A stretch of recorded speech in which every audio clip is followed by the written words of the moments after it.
સાહેબ ગાંઠોવાળી ખાંડ ખાધી છે, રેશન કાર્ડની, પામોલીન તેલ ખાધું છે, ઘરમાં બે પ્રાઇમસ હોય, એક ડિબેટવાળો ને એક ધમાલિયો, એટલે નાડું કાપી કાપીને ડિબેટો ચડાવવાની, અને બીજો કોઈ મહેમાન આવે તો આમ પીન મારે તો ભમકો થાય. 3 સાંધાવાળી સાડી પહેરે મારી બા, પણ મોઢા ઉપર જાણે કરોડપતિની વાઈફ, કસ્તુરબી લાલભી ફેમિલી એવું. એટલે હું મારી બાને ઘણી વાર પૂછ્યું આપણે ગરીબ કેમ છે, એટલે મારી બા બહુ સરસ જવાબ આપે કે જો બેટા, આપણે ગયા જન્મમાં સારા કર્મ નથી કર્યા ને એટલે ભગવાને ગરીબ બનાવ્યા, પણ હવે આપણે સારું કર્મ કરશું ને તો ભગવાન પેલું પૂરું થઈ જશે એટલે આ લાઈનમાં આવી જશે. અને સાલું એવું આવ્યું કામમાં. હું ઘણી વાર મર્સિડીઝમાં બેઠો, ડ્રાઈવર ચલાવતો, તો ડ્રાઈવર 10 ગાડીઓ, તો આંખમાં પાણી આવી જાય કે ઈશ્વરની કેવી કૃપા છે. સાયકલ લઈને હું વેઇટરની જોબ કરવા જતો હતો 3 વર્ષ સુધી. See the grace of God. પણ હું ત્યારે પણ બેસ્ટ કરતો. ઘરમાં ટેબલ નહોતું તો મારી બાની લગ્નની પેટી ઉપર હું ચાદર ઢાંકી એનું ટેબલ બનાવી, ગ્લાસ ઉપર સિલ્વર ફોઇલ લગાવીને પેન સ્ટેન્ડ બનાવતો, મસ્ત જોઈએ. નીચે ગાદી રાખતો, પેલા વાણિયાઓના શેઠિયાઓ ત્યાં હોય એવી ગાદી રાખતો, પાછળ તકીઓ બેસવા. તો મારા બધા દોસ્તો મારા ઘેર આવે, હાલો કે આ બધું મસ્ત રાખે છે.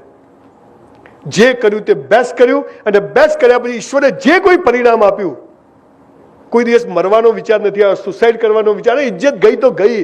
જ્યારે ભગવાન ઇજ્જત લેવાનું નક્કી કરે તો આપણી તાકાત છે બચાવી શકીએ? છે તાકાત? તો એમાંય ખુશ. અરે લોકો ભાડમાં જાય, તેલ લેવા જાય લોકો, અને ચૂલામાં જાય સમાજ. કેમ કે જ્યારે પડે ને ત્યારે કોઈ ઊભું નથી રહેતું બોસ, આપણે ઊભા રહેવાનું. પણ મેદાન છોડીને ભાગવાનું થતું નથી. ઈશ્વર પર શ્રદ્ધા કે એણે આ પણ કરાયું છે તો કંઈ યોગ્ય કરાયું હશે, અને કાં તો હું ખોટા રસ્તે છું તો ભગવાને મને ઠેકાણે લાવવા કર્યું છે, માટે દુઃખી થવાનું થતું નથી. ત્રીજી વાત જે કહેવા માટે હું આજે અહીંયા આવ્યો છું, જેના માટે મેં આટલા સેમિનાર કર્યા. સાહેબ 2250માંથી 2000 સેમિનાર ફ્રી કર્યા.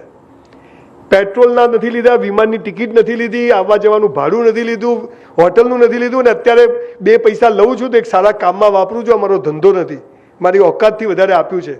પણ આ જે ત્રીજી વાત છે ને, સૌથી મહત્વની વાત છે. જેને સફળ થવું છે, ચહેરો હસતો રાખો છે. ત્રીજો ધર્મ શું છે ખબર છે? રોજ મા બાપને પગે લાગો, ગુજરી ગયા હોય તો ફોટાને લાગો. સાહેબ તમારામાંથી કેટલા લોકો લાગો? જસ્ટ રેઝ યોર હેન્ડ, ઈમાનદારીથી. 50%. Thank you. જે લોકો નથી લાગતા એને પ્રણામ કે તમે સાચું બોલ્યા. સલાહ ઝુકેગા નહીં, પૈસા તો આપતા નહીં. આ દુનિયામાં માત્ર ને માત્ર મા બાપ જ ચાહે છે કે આપણી પ્રગતિ થાય, બાકી કોઈ ચાહતું નથી કે તમારી પ્રગતિ. બધા ઉલ્લુ બનાવે છે, બધા જ ઉલ્લુ બનાવે, અને એમને કોઈ સ્વાદ નથી બોસ. એક મા બાપ 4-5 છોકરાઓના પીછવાડા ધોઈને મોટા કરે, અને મોટા થયા પછી એ છોકરા એમ કે મમ્મી તને બોલતા નથી આવડતું, પપ્પા તમને બોલ, સલાને પીછોડામાં ગોળી મારી દેવી જોઈએ. હું તો મારો દીકરો છે એને કહું છું, ભાઈ જીવ્યું ત્યાં સુધી કશું મળશે નહીં, ધર્માદાય કરી નાખું, હકડો હેરજે. બાપાએ કશું આલ્યું નથી, આ જાતે જ ઊભું કર્યું છે. તમને કહું છું, દીકરાઓને કશું આપશો નહીં, મને આપી દેજો, યુનિવર્સિટીમાં કામ આવશે. પૂછ સપૂત હો તો ધન ક્યુ સંચય પૂત. એને be let him enjoy the process. એને ખબર પડવા દો. મુંબઈમાં આવીને 1 રૂમના ઘરમાં ભાડે રહ્યા છીએ બેટા, સીધો 3 બેડરૂમનો ફ્લેટ, 6 કરોડનો ફ્લેટ. પપ્પા જોડે 2 ફ્લેટ છે, એક ઓફિસ છે. આપણે મજા છે. શનિવારે બિયર, રવિવારે ગોવા ચડ્ડી ફૂલવાળી સ્લીવલેસ, મજા. મા બાપથી મોટો કોઈ દેવ નથી, ને મા બાપથી મોટું પૂજનીય દુનિયામાં કોઈ નથી. સાહેબ મંદિર નથી જતો, 25 વર્ષ થયા, સમજણો થયો ત્યારથી. પણ સવારે 5:30 વાગે કસરત કરવા જવું ને એટલે પેલા મારી બાના રૂમમાં જવું, ડોસીને પગે લાગવું, 2 પગે બિલકુલ સાક્ષાત ભગવાન માતાજીને, અને પછી દિવસ, અને અત્યારે રાત્રે 12 વાગે જવું, 2 વાગે પહેલા ડોસીને રૂમમાં જવું, એને પગે લાગવું. ભગવાન મારે તારું કોઈ કામ નથી દોસ્ત. જે મા બાપને ઝૂકે છે ને, દુનિયામાં કોઈના બાપની તાકાત નથી કે એને કોઈ ઝુકાઈ શકે બોસ. આ તમને ખબર નથી. અને એમાંય જો આપણા કારણે આપણા મા બાપની આંખમાં આંસુ આવી ગયા ને બોસ, લખી રાખજો આ બ્રાહ્મણના શબ્દો, નર્કમાં જગ્યા નહીં મળે. મા બાપ આપણે લઈ જાવ યાર, ચોકલેટ કિટકેટ 20 રૂપિયા લઈ જાવ ને ડોસી માટે, ખુદ ભાઈ ચમ લાવ્યો, ભાઈ મજા, આજે ધંધો થઈ ગયો, કોઈ થયું ના હોય. હું હમણાં એની માટે 6,000ના ચપ્પલ લઈ ગયો અમેરિકાથી. યાર મેં તું ડોસી માટે લઈ ગયું તો જોઈને મને કે બહુ મોંઘા છે. મેં તું 700 ના આયા, 6,000 તો કહેવાય નહીં. તો પણ કે ના મોંઘા લાગે. મેં તું ડિસ્કાઉન્ટ હતું પછી 470માં મળ્યા. તો કે હા તો બરાબર છે. ખાલી મા બાપ ચાહે છે કે મારો છોકરો છેતરાય નહીં, બાકી બધા જ છેતરમાં બેઠા છે, કરી જ નાખવા બેઠા છે. તમે 12 વાગે જશો તે પહેલા પૂછે ભાઈ ખાધું? એટલે ડોસી 12 વાગે ખાધું જોઈએ. સાહેબ કદી દુઃખી કરશો નહીં, ગમે તે થાય. અને તમારા મેઇન હોલમાં મા બાપનો ફોટો હોવો જોઈએ, તમારી ઓફિસમાં મા બાપનો ફોટો હોવો જોઈએ. અને મંદિર ભગવાનની હોય ચાલશે બોસ. ભગવાનના જે ફોટા તમે રાખો છો ને દુનિયાને બતાવવા રાખો છો, પણ મા બાપનો રાખજો. હું મારી પાસે મારી બાનું નામ લખાવું છું, સંજય મેનાબેન રાવલ. મારું ઓડિટોરિયમ છે તો મેનાબેન ઓડિટોરિયમ. એક અભણ સ્ત્રી સંજય રાવલ પેદા કરી શકે. સાહેબ વિચાર તો કરો તમે, જે સ્કૂલ નથી ગઈ એ સંજય રાવલને પેદા કરી શકે. આપ મોબાઈલ બી રાખું છું, મારી બા જીવે છે, જે ડોસી ગીદાર ફોન રાખવો જ નહીં, કોઈનું કામ જ નહીં. આપણે આ બેન સેમિનાર કરવો છે હોશે ગમે ત્યાંથી છે લેન્ડલાઈન ઓફિસના નંબરો. ક્યાં છો ક્યાં છો? એટલે ઠોકાઈ જશે ભાઈ, હું છે આખો તમારો વાંક નથી, પણ સાલા સ્કૂલોમાં બધું ઊંધું ભણાયું છે. ભારત મારો દેશ છે, બધા ભારતીયો મારા ભાઈ બહેન. લગ્ન કરવા પાકિસ્તાન જવાનું? હું જો ગુજરાતનો સીએમ થયો ને, થવાનો જ છું નક્કી છે. ખાલા ધ્યેય ઊંચો રાખવો. તો પેલું પ્રતિજ્ઞાપત્ર કાઢીને પેલું લાવવું છે, ભૂલો ભલે બીજું બધું, મા બાપને ભૂલશો નહીં, અગણિત છે ઉપકાર એના, એને વિસરશો નહીં. સાહેબ કારણ વગર ડોસી ડોસા માટે કંઈક લઈ જાઓ બોસ, ચપ્પલ ધોતિયું શર્ટ બટ 10 એમને 5-10 હજાર બહુ થઈ ગયા વર્ષે. પણ યાદ કરી, મારા ફાધર બીડી પીતા, હું બીડી લઈ જતો હોટલમાંથી પગાતા ને પછી ધીરે ધીરે છોડાઈ દીધી મેં એમને સમજાય અને તેમ છોડી દીધી એક જ દિવસે. 20 વર્ષથી પીતા હતા. મને કે ભાઈ વાત સાચી. મેં તો કાકા જતા રહેશો બાપુજી? મેં કીધું હા. મેં તો તમે પીઓ અમને બી ઈચ્છા થાય. મેં કીધું છે શું? તો છોડી દીધી કાકાએ. મા બાપને દુઃખી કરવાની બોસ. મેં 15 બિઝનેસ કર્યા ને, સેલિબ્રિટીઓ ઉભી હોય, રિબિન કોણ કાપે? મારી બા. હાલા પૈસા હું ખર્ચું ગોમ રિબિન કાપે? સેલિબ્રિટી રૂપિયા તો મેં ખર્ચ્યા છે અને આપણે બધા ગૌરવ લઈએ અમારે ત્યાં પેલો એક્ટર આવ્યો હતો, એટલે પણ એના બાપાનું છે.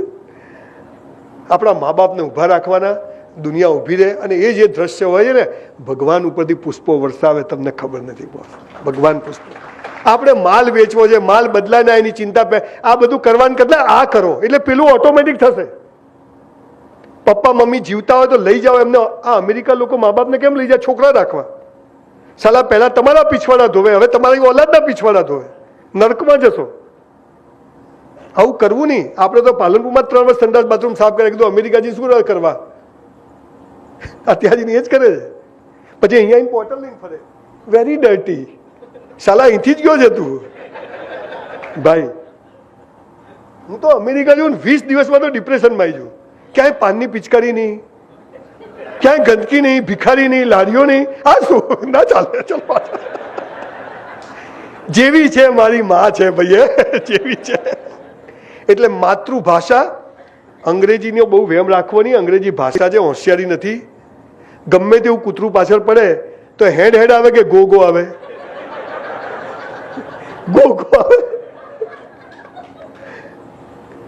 પેલા ધોળિયાને ગુજરાતી ના આવડે, આપણે અંગ્રેજી ના આવડે, બે હરખા. પણ ભાઈ જે અંગ્રેજી તો દાટ વાળ્યો છે. અને એમાં આપણી ગુજરાતી મમ્મીઓ તો જે બોલે,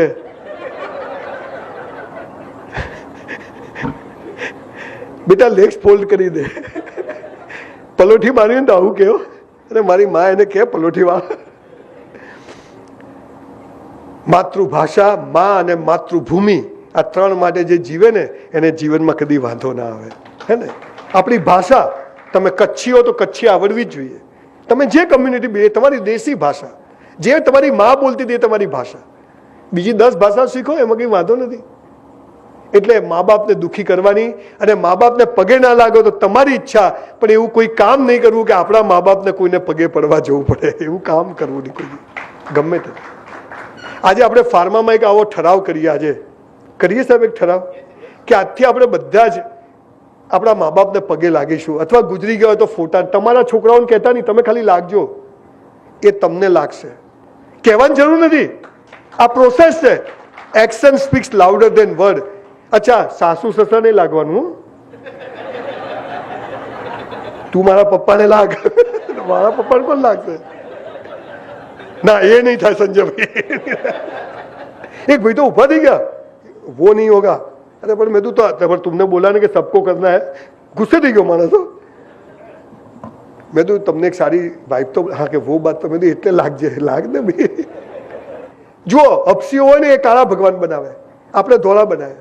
પેલા ત્યાં લંડનમાં ત્યાં લાંબા બનાવે, ત્યાં દાઢીવાળા બનાવે. જેવો માણસ એવો એને ભગવાન બનાવ્યો, એને કલ્પના કરી. એ કહેતો ક્યાં ફોટો હતો, કોઈ ચિત્ર, કલ્પનાઓમાં માણસે. આપણે કોઈનો વિરોધ નથી, પણ બધું જુદી વાત છે. પણ મા બાપથી મોટો કોઈ દેવ નથી, મા બાપથી મોટું કોઈ પૂજનીય નથી. તમે અમેરિકા જાઓ ને, કોઈ ધોલિયાને પૂછો ને, તેના ફેમિલી 3-4 છોકરા હોય તો આપણે કહીએ કે આ કોણ છે? This is my second wife, third husband daughter. બધું બોલ લખવા દે. અને આપણે તો 5 આપણા. હે ને? આ સારી તાકાત હતી. એટલે મા બાપથી મોટો દેવ. જો તમારે સક્સેસ થવું છે ધંધામાં, ચડાવ ઉતાર આવશે પણ તમે થાકશો નહીં. થોડી વાર ડોસા ડોસી જોડે બેસશો ને, મજા આવી જશે. એમને સામે નહીં બોલે. જે ગાડા છે, મારી બા એટલા સવાલ પૂછે, ગાળો થઈ જાય માણસ. ક્યાં જાય છે? તૈયારથી નીકળ્યું એટલે એની મસ્ત ચેર છે હોલમાં જ. ક્યાં જાય છે? મેં કીધું સેમિનાર છે. કોનો સેમિનાર છે? મેં કીધું પટેલ સમાજ. કયા ગામમાં છે? મેં કીધું અહીં છે, આટલા વાગે છે અને આટલા વાગે પૂરો થશે એટલે હું આટલા વાગે ઘેર આવીશ. તો પહેલાંથી નથી કહેવાતું? અમે હેઠે કહી જાઓ. એટલે નાનપણમાં એવા ચૂંટલા ભરેલા યાદ આવી જાય. પણ એ ગરીબીમાં ભલે 3 કાજુ આપે, પણ સૌથી પહેલા કાજુ સંજય રાવલના ખિસ્સામાં હોય. આટલું ટોપરાનો ટુકડો હોય, નારિયેળની કાચલી આવે, 4 ટુકડા કરીને રોજ થોડું થોડું આપે, પણ કહે બેટા ભગવાન સારા દિવસ લાવશે. આ મા બાપને આપણે દુઃખી કરીએ ના ચાલે બોસ. તમે ગમે એટલા પૈસા આવશે ને, જતા રહેશે બોસ. આ મુકાભાઈ બધા કેવા કોકિલાબેનને લઈ લઈને ફરે છે, સમજી ગયા છે કે આ જ છે. સૌજીભાઈ ધોળકિયા બધા એમના પપ્પા માળા કરતા હાથે જ હોય કે પાવર હાઉસ આ જ છે. સમજી જજો. ચોથી વાત, થોડી ગાડી ભગાવું છું, ઘડિયાળ ચાલે છે સકારસટ. મેં 3000 લોકોને સુસાઇડ કરતા બચાવ્યા. એમાંથી 2500 લોકો કયા ખબર છે? પેલીએ ના પાડી. એમાં લગ્ન કરેલા પણ આવી ગયા. ક્રોસ કનેક્શન હોય, લગ્નેતર સંબંધો હોય, ખબર પડી જાય, પછી આગળ સાંકડી શેરી થાય, ફસાય. સૌથી વધારે અત્યારે લગ્નેતર સંબંધો અને યુવાનોમાં લવ મેરેજના એના પ્રશ્નો ઊભા થયા છે. હવે ચોથી વાત શું છે જીવન જીવવાની સૌથી મહત્વની વાત, જે તમામ ધર્મ પુસ્તકોમાં લખી છે કે હે મનુષ્ય, તારા જન્મ સમયે તારો જીવન સાથી મેં નક્કી કરીને રાખ્યો છે. કૌંસમાં ફાફા મારવા નહીં. યુ નો ફાફા મારવા? ક્યાં છો? તમને મા બાપ નક્કી કરવાનો અધિકાર છે, તમને ભાઈ બહેન નક્કી કરવાનો અધિકાર છે, તો તમને જીવન સાથી પણ નક્કી કરવાનો અધિકાર ઈશ્વરે આપ્યો. મા બાપ બદલી શકાય, ભાઈ બહેન બદલી શકાય, તો જીવન સાથી પણ બદલી શકાય નહીં. અને જો બદલ્યો તો બીજા જન્મમાં એ જ મળશે. પેલી બબાલો તો પતાવવી પડે ને. પેલા જે ઝઘડા છોડીને તમે છૂટું કર્યું હોય,